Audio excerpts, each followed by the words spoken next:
अभी सुन रहे हैं विराट म्यूजिक की शानदार प्रस्तुति। दाढ़ी वाला बाबा करे हाथी के सवारी, उनके कृपा से चले बसी और गहरी।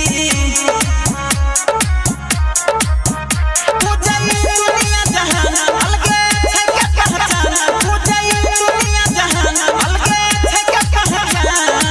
मुहिना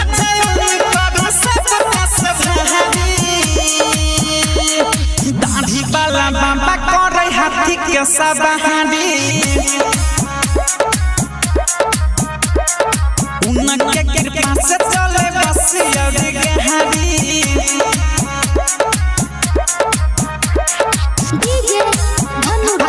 हाथी के सवारी,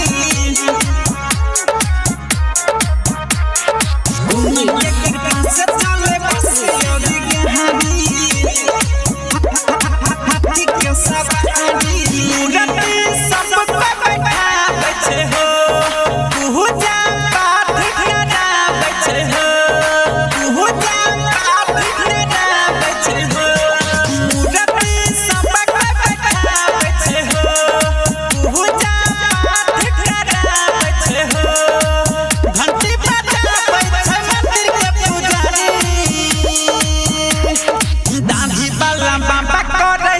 के सवारी,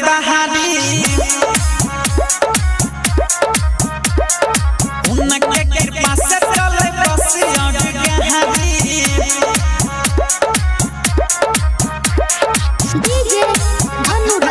हाथी के सवारी, presented by विराट म्यूजिक। उनके कृपा से चले बसी और गहरी।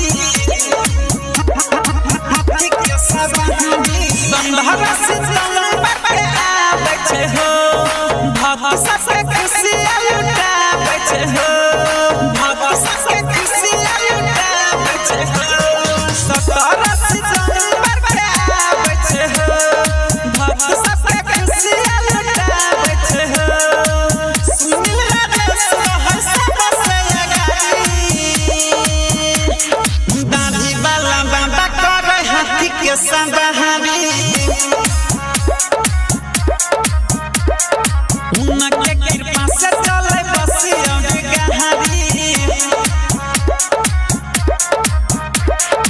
Virat music digital recording studio, Yamuna Nagar, Jagadhri.